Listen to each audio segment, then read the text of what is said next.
to another Transformational Conversation, where we take the conversation around consciousness, spirituality, universal laws, and so much more beyond the leading edge. My name's Aleckson, and I'm your host today. So thrilled to be having a conversation today with Ricci-Jane Adams. So Ricci-Jane is the principal of Lightworker Institute and the creator of the Intuitive Intelligence Method, which we're going to talk a lot about today. Yeah. The aim of her institute is to lead the revolution in excellence in the intuitive sciences. Ricci-Jane teaches all around Australia.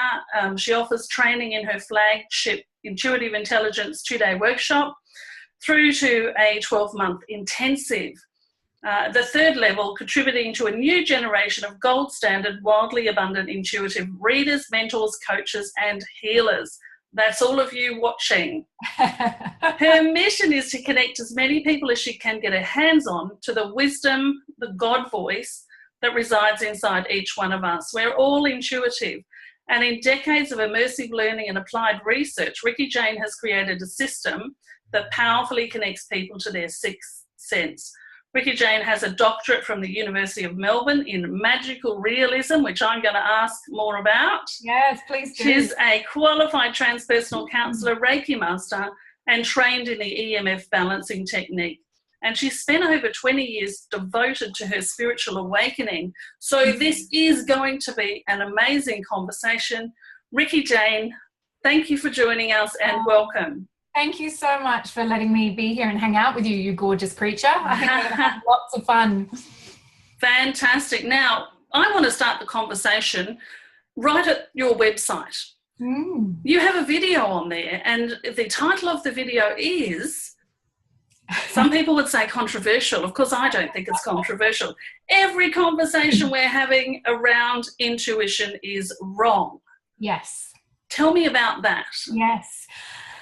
I love the intention of this conversation that these interviews that you're doing is to go beyond the known into that space beyond, what we assume we know about things. And intuition is one of those areas that we make a lot of assumptions. We also get really stuck in redundant, reductive conversations, which are trying, I believe, to limit us from accessing that innate superpower.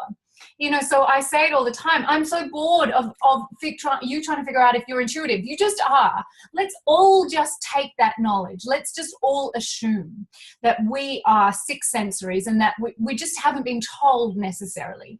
That's a much more fascinating starting point, because when we take that as a given, we get to look at why. Why do I have intuition? Why do I have a sixth sense? What could it possibly serve in my life? How is it going to show up for me?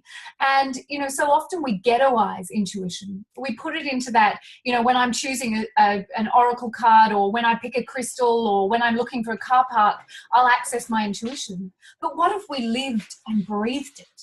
What if it just was our perspective on the world, was that I am a divine piece of a benevolent universe that is always working on my behalf? And so that video is really just saying, let's talk about the more interesting question, which is, do I know that I am infinite? And if I don't, then I haven't activated my intuition. And that's really the role of our intuition, is it's just the language of the universe. It's a symptom of being connected to oneness. And that's where I want to be taking people. That's the conversation I want to be having. Let's go there. Yeah, absolutely. And I love that. And it's so in line with also what I teach, of course, which is just simply tap into that power within. Yeah. And it is all of the innate abilities that you are naturally attuned to, but perhaps have been trained through living. Yes. And through the generations that have lived through Earth at this time, the evolution of humanity that's current, we've been trained to think that it's something outside of us that we need to then go and get, or go and find, or remember, and all of these things. It's just there. And the minute that you realise that, or remember who you really are, all of these innate abilities come alive. So I love that. I think it's great. So what would be the first thing that you would recommend to people who don't yet know themselves to be that, but are kind of curious now, having heard what we've just said? Am I really that? And how do I get to know myself as that? Yes, that's a brilliant question. And, you know, it is actually the work of my 2-day workshop is, you know, from all of my own personal experience, from my researching, from my understanding the science of intuition, as well as my personal firsthand experience of it, synthesizing all of that. What I know to be true is this: what blocks your intuition has nothing to do with your third eye, your pineal gland. It's got nothing to do with any of that. It's about your self-worth. Do you believe that you are worthy of hearing the universe speak to you? And most of us are walking around thinking that we are totally unworthy, insignificant little pieces of nothing, biological matter, that we have completely lost a sense of perspective on our magnificence. And not only our magnificence, but our absolute right to know the universe is on our side. So it is the leap that we need to make to become more intuitive is a leap of personal power, as you say, towards spiritual self-esteem, as I call it. Now, spiritual self-esteem is that beautiful balance of absolute humility because I am nothing, and absolute magnificent certainty because I am everything. I love that. That is it. That is spiritual self-esteem. And therefore, we're not going to get lost in the danger of thinking that we are all powerful and that we are literally Jesus and we're literally God and we're going to smite everybody down. We are in that absolute state of grace, of knowing that we are not separate. You know, we are one. And if we are one, how can we not know everything? How can we not be all that is? Absolutely. I love, actually, I want to just tap into something you've said there. You talked about when we know ourselves as nothing and everything all at the same time, we can avoid that going into the inflated ego type place. And in my work, I do often get a lot of people who are just starting to awaken. And so they come and have a session with me because they're starting to get messages. They're starting to hear that voice within telling them that they are powerful. And they go into this, I think it's called the Messiah complex. And you just touched on that, right? So I just want to bring that out. Let's do something a little unique with this conversation, because you probably haven't been there with anyone about, you know, on an interview situation. So the Messiah complex, how can we talk to people? What can we share with them about avoiding that, or recognizing that you're going there and being strong enough spiritually to kind of pull yourself back? This is this balance that we have to keep in knowing ourselves as all that is and knowing ourselves as nothing. Yeah. But there are so many people I'm finding, Russell Brand included. I've just been watching him and doing some work around him and noticing that he has a little bit of a God complex. Yes, mostly this Messiah complex does seem to be associated with men, I would have to say, because I think there is a natural kind of desire for power that women are much better. That's why women are the keepers of the mysteries. That's why we are the sacred portals of the divine. And that's why we have been maligned for thousands of years, because of the suspicion that men, and I'm not talking about men as in your husband or, you know, I'm not talking specifically, I'm talking about the patriarchal suspicion of the women as keepers of the mysteries. So men tend to not be able to keep that balance. And that Messiah complex is fascinating, because what happens when we wake up and we realize that all is one, and we begin to connect into the great ascended masters, and we begin to connect into our soul's archetypal histories? We make it personal. So there's great power in that, but there's also great danger. And that's exactly what we're getting at with this spiritual paradox. The idea that we as human beings take things very literally. We literally want to think that we're channeling Jesus. We literally want to think we were Jesus or Mary or whoever. We don't have the capacity necessarily from the beginning of our journey in our limited human sight to see that infinite oneness is simply at times taking on a personification to allow us to have an intimate relationship with us. We think that Jesus is literally sitting up there on a throne waiting for us to have a chat with him. And if that is an entry point that makes us feel safe, then there's power in it. If we over-identify with, I am that Jesus because I'm the most powerful thing, then we get lost in that. Now, you know, full disclosure, Jesus is one of my personal guides, and that is a deeply powerful relationship for me. But I am also able to see how that is, just as I am, just a false limitation on the oneness. And it's really just there as a kind of a way for me to have that connection. And, you know, it's a way for me to feel intimate with God, because it can feel very difficult. This concept of God is very big and amorphous. How do I bring it into a way that feels intimate and connected? And our personal guides fulfill that role for us. But they're just taking on an archetype. They're just taking on a character or a skin, just as we are, by taking on human form. Yes. You know, it's really very difficult to get our heads around. Yes, no, and I really love that, because way back when I first started having this voice wanting to speak through me, you know, when they first came through, they said, we are all that is, and so are you. But nobody that was around me would accept that as the name. You know, it should have been a master, it should have been this, it should have been that. Yeah. And it was a very difficult period for me, because I was very new to this. I hadn't really been in the spiritual arena before that. Yeah. And, you know, but what's its name? Who is it? Yeah. Well, they said, all that is. Yeah, but who is it? Constantly. And I've really become so comfortable with that now, of course, because it is everything and nothing. Yes. So that's perfect, yeah. And any time that we divide oneness into smaller chunks, it's for our benefit. Yes. It's not the true nature of it. And it has a place. But yes, when we start getting lost in the kind of ego relationship with it, where we are believing that we are the original Jesus come again, or whatever other kind of Messiah complex manifestation, that's where we lose the potency of the offer. So, you know, the infinite intelligence of the universe will meet us exactly as we are ready to be met. And clearly, when you woke up, you were just ready to be met at that highest level. And yeah, it's as you say, it's hard being on the leading edge. You know, being on the frontier it means that you can't look around you for confirmation. You just have to have that knowing, that certainty that yes, this is authentic. Yeah, wonderful. I'm glad you said that about looking around you, because so many of us, and I did for a very long time, are out there looking around us, trying to see where we fit in, to see how what we're offering correlates with what someone else is offering. And yeah, this conversation and the conversations that I have are about, forget that, just be yourself in whatever disguise that comes in, whatever way it shows up.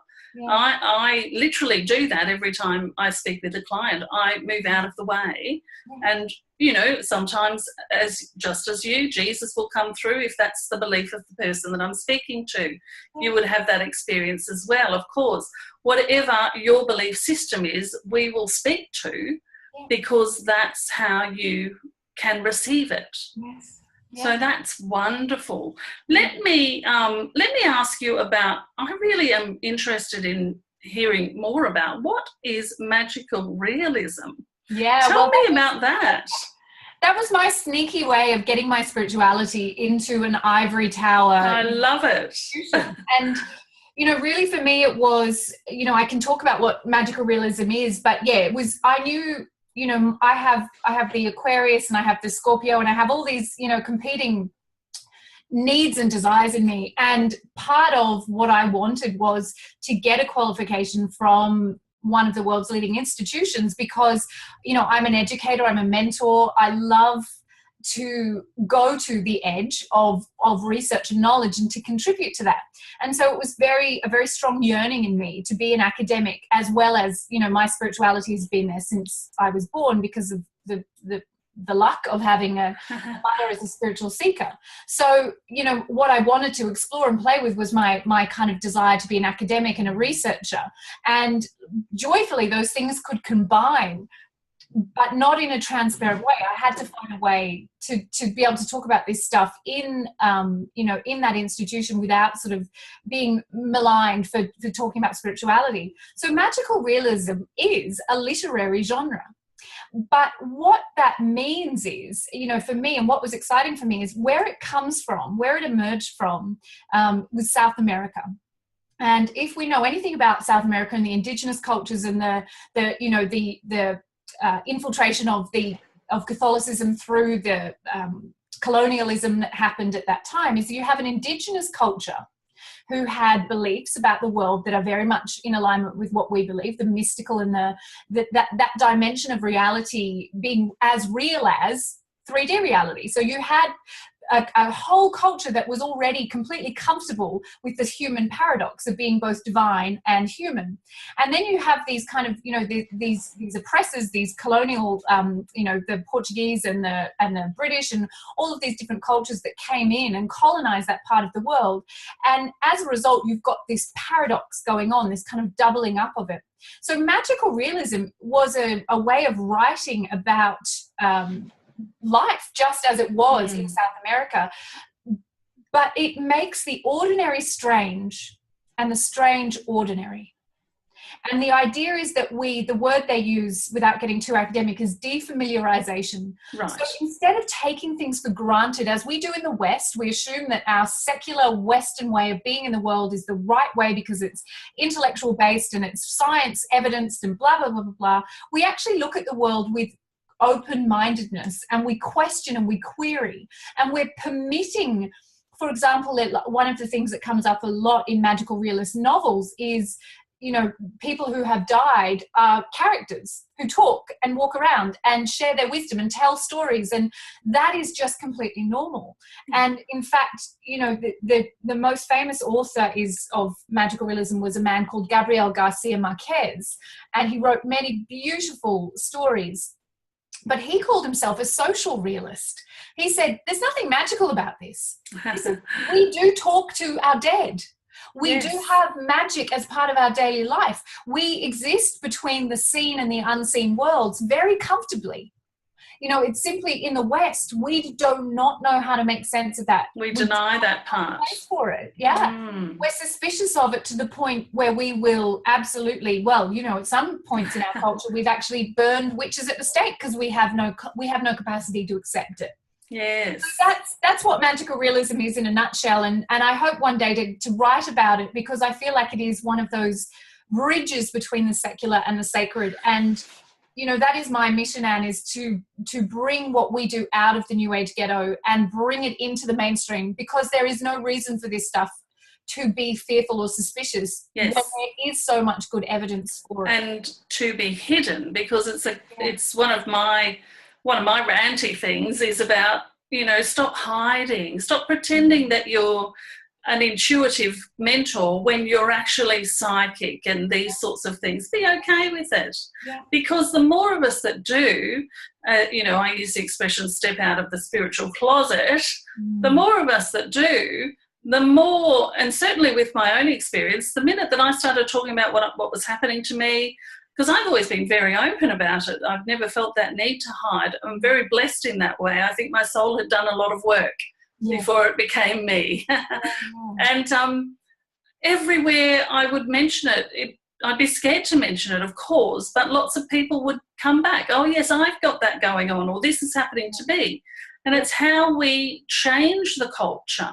Yes. I think you know, if you write a book about that, I think it's just the right time for it, because we are stepping into that evolution of the merging of the two things, the physical, human, scientific, and the magical higher self, beautiful spiritual side of things. And that's what I love so much about this evolution that we're going through. It is an exciting time to be alive. And we do, as the Lightworkers, need to be unafraid to lead. And that is, you know, absolutely about, you know, that idea of being really well informed and knowing what is knowing how to talk to people who are afraid about this stuff in a way, as you say, meeting people where they are, so that we're not just kind of ranting on about what we believe, but we're actually building bridges, and we're actually creating communication, and we're actually nurturing people to feel safe to step into that non-local intuition, as I call it, or stepping into invisible reality as a real part of, non-ordinary reality is as mundane as 3D reality. It's just a shift in perspective, and we can be the way showers. Yeah, beautiful. And that's why, of course, there are so many groups like your own on Facebook and mine. You've got... I am a Lightworker. That's right. I knew it was Lightworker, but I am a Lightworker. Fabulous Facebook group. And I've got my Mind Your Own Vibration, because I'm all about raising our frequency.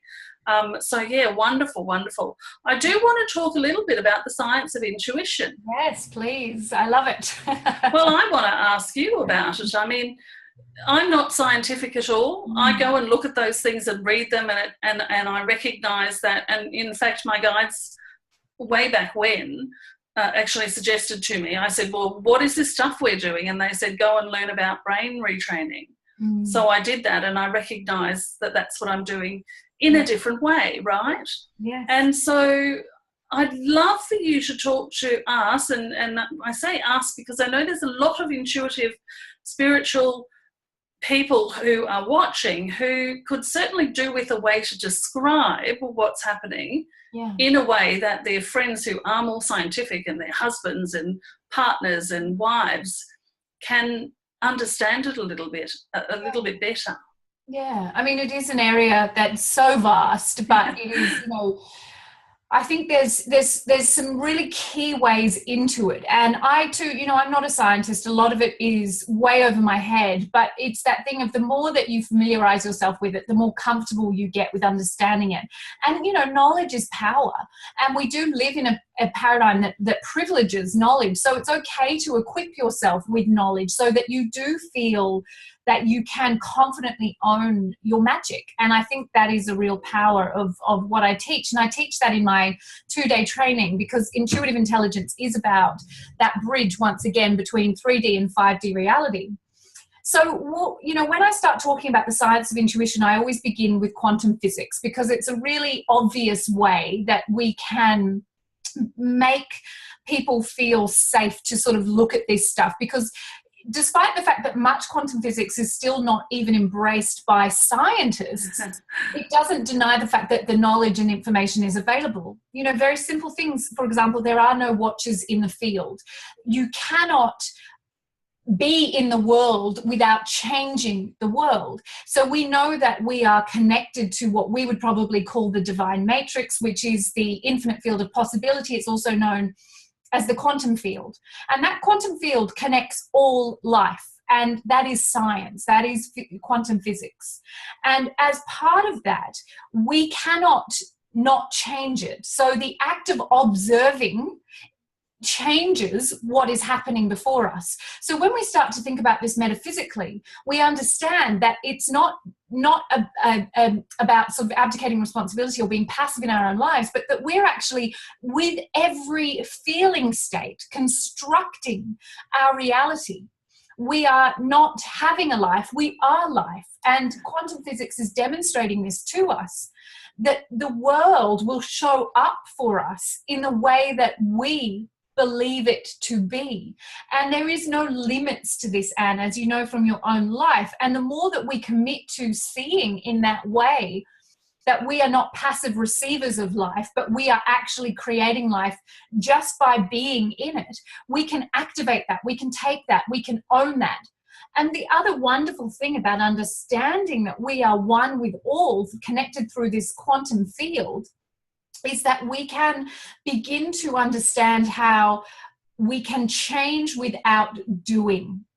So we simply need to go into our states of high vibrational states, which come from gratitude, compassion, care, appreciation. Those states, just holding that state for 3 minutes a day, holding compassion for 3 minutes a day, completely programs the quantum field and orders up from it what you want to be experiencing. This is what the science of vibration is all about. And, you know, I teach, as I'm sure you do, about these immutable laws, the hermetic laws of the universe, because then we start getting over this idea of, oh, the universe is trying to teach me a lesson and God's got it in for me, or blah, blah, blah. And we understand the question to ask is, have I broken the law? That's it. If I'm holding a low fear-based vibration and I want a life that feels like this, then I have to change my vibration. I can't, it's not God punishing me. I simply cannot have that if I'm sitting here. And that, you know, that personal power can be terrifying for people. That idea that we are the authors of our own life, not passive receivers, is, some people would prefer to just die than take that on. I understand that, because, you know, not so long ago that would have been me. You know, this is where I come from. The reason that I started asking what more is there to life was because I was living that life. I was very passive, very passive, very letting life happen to me. Yeah. And it's been an incredible journey learning that life is always supporting me. Yeah. It's not happening to me, it's happening for me. Yeah, and but the way you want it to, and that's the thing, is it's like it's the universe always has your back, which means the universe will bring you whatever it is that you desire. And I don't mean what you desire from the conscious mind, I mean what you desire from your subconscious mind. Yes. So the process of becoming spiritually aware is to go into that subconscious basement, which is running your life 95% of the time, and to investigate, why do I passively receive life? Why am I not actively engaging with my true nature? And the truth will be, the answer is always the same. It's fear. It's fear.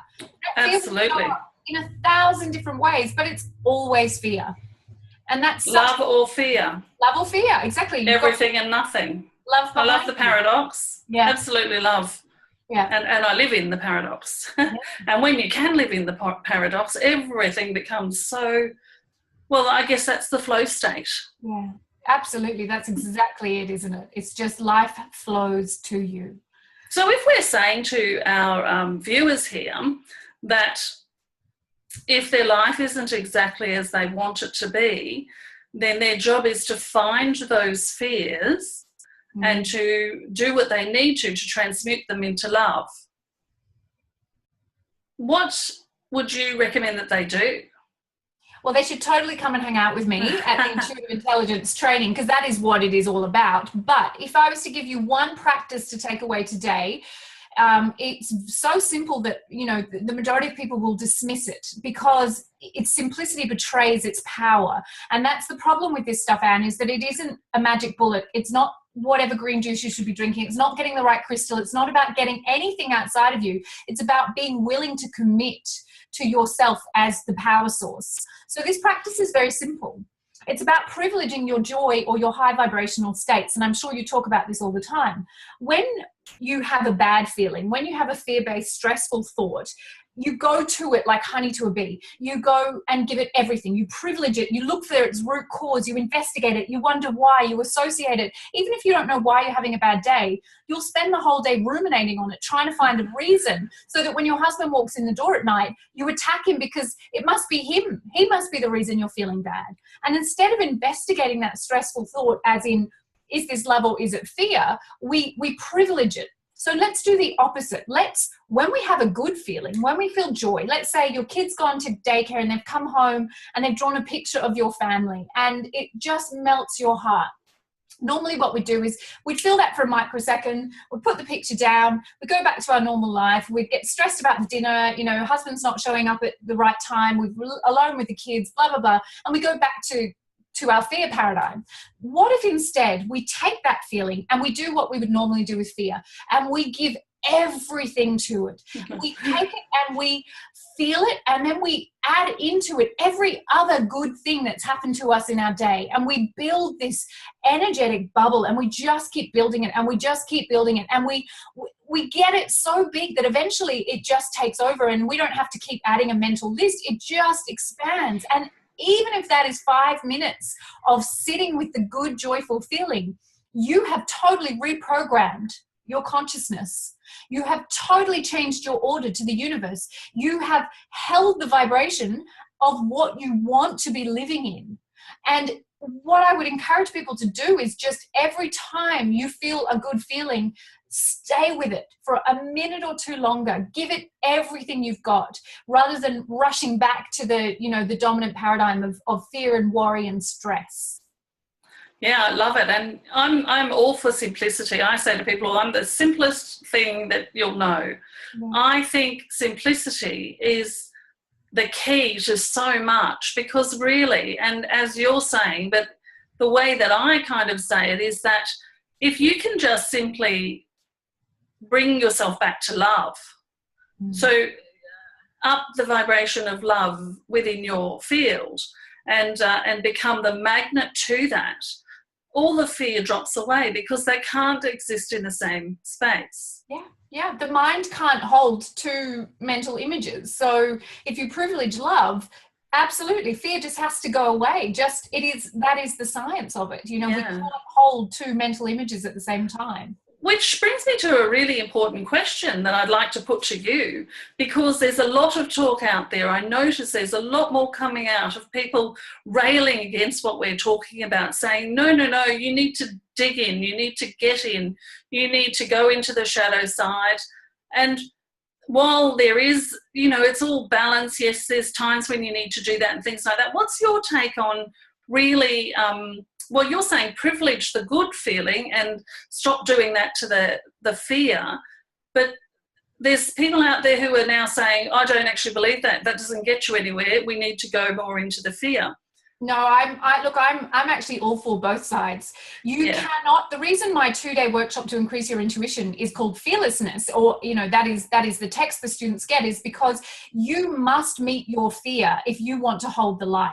If you build a kind of pop psychology, false positivity, which is not what I was talking about in that practice at all. It's the opposite of that. It's simply that we're attuned to privileging our fear-based emotions so that we don't give enough time to our joy. So that's a different conversation. Yes, we must be the fear hunters in our own life. We must look at the real, the effects of that. Now, I have a way of understanding this that I think might be helpful. It's meaning versus cause. Why is this fear showing up for me is the question we should be asking. What is its message? What's the good information about how I am not in congruence right now? Compared to the cause is I sit in therapy for 20 years, or I go into my dark and I never come out because I have to know the backstory. I have to know which time my dad was mean to me, or what lifetime bad shit happened. And if I map it all, then my ego gets this satisfied feeling of, oh, now I know why I have to be in the darkness. Compared to, where's the fear? Pluck it out, done. Let's get on with it. We do not need to be lost in it. And it's the meaning versus cause is the best way that I found to describe that. The fear is a messenger. Anxiety, depression, stress, these are messages that you are out of balance. You are in incongruence. You're pretending you're happy about something that you are not happy about. You're pretending that your life is how you want it to be, and your anxiety is betraying you. Your soul is talking. So look to the message. Look to how you can affect change in your life. And yes, meet your fear, because if you do not meet your fear, you'll become an addict, you'll become medicated, you will become afraid, and all of your spiritual stuff is built on a false foundation. So no, I do not want you to become a, unicorn, glitter, fanciful, everything's good, I'm feeling fine, I'm fine, and then you die of cancer. That is not helping you. It's once again, it's the paradox, isn't it, Anne? Yes, I was just about to say we've come back to that balance again. Yes. And and you don't go all the way to that false sense of putting a happy face sticker on it. Yeah. You actually balance the two. You be authentic. Well, of course. Yeah, perfect word for it. You know, we're so afraid. You know, I actually don't mind the conversation around being, you know, investigating our shadow, being the fear hunters, going towards that. The problem is if we become so enamored, as Marianne Williamson says, of our complexities that we stay there because it's seductive. Oh my God, look at my backstory, look at my history, look at my woundedness, look at all the past lives in which I was burnt at the stake, and that's why I'm afraid now of stepping into my power. We become kind of, I call it like past life porn. We become so kind of obsessed with this that we don't actually extract the meaning. We just sit with the story and we're like, see, here's all the good evidence as to why I am so messed up. Why I can't get out there and live my life. Yeah. Whereas if we look at our emotions simply as messengers, then we're going to find out, am I holding a stressful, fear-based thought that is lowering my vibration right now? And if so, what is it? Let's get in there. Let's pluck that weed out of the garden and let's continue moving towards our fearlessness. And that, you know, fearlessness is about facing fear. It's not about pretending the fear isn't there. No, absolutely. That's the best way I can think to describe that. Wonderful. So we've mentioned your workshop, your 2-day workshop, a couple of times. Yeah. I would actually like you to tell me just a little bit more about it. What do you do at it? What do people get from it? Yes. So it is 2 days of priming you to be freakishly intuitive by going and meeting all of the blocks to your intuition. So it is placing your intuitive power squarely in your own person and becoming completely aware that with great power comes great responsibility, and giving you the tools to take that responsibility joyfully on. Yes, I am awakening to my divine nature. Yes, I need to then be more accountable, more authentic. I need to show up, and it's supporting you or scaffolding you to do that. The beautiful symptom is you become so attuned to the frequency of love, so attuned to the voice of the universe, that you are so abundant with intuition that you never have a bad day. And I don't mean, you know, we all have bad days where we feel less connected, but we do not doubt the greater meaning and purpose of our life. So it's 2 days of the science of intuition. It's me getting geeky with quantum physics. It's all the tools that I have personally used in my 20 plus years of spiritual seeking to move my own fear out of my subconscious basement. It's understanding the subconscious mind and its role. It's understanding the energetic nature of the universe and how you may communicate with it effortlessly. So it's, you know, you get a 100-page manual. I've got one of them here somewhere. I've been working on it feverishly. And it's, you know, it's an absolute life hack, if you like. It's how to get everything that you desire with effortlessness, with that sense of being in flow with the divine. You know, and the other beautiful paradox, and I know you know this about spiritual seeking, is we so often begin this journey because we want more of the stuff. Like we get into law of attraction because we want the Maserati, or we want the bigger house, we want the perfect life partner. And we move and move closer and closer to our divine nature. And we realize suddenly that if I am sitting at the back of the train in India or I'm on the private jet, my bliss is the same. Because the stuff of the world holds no real value. And suddenly the things that I was seeking are like trinkets. Like, why would I want that when I have this?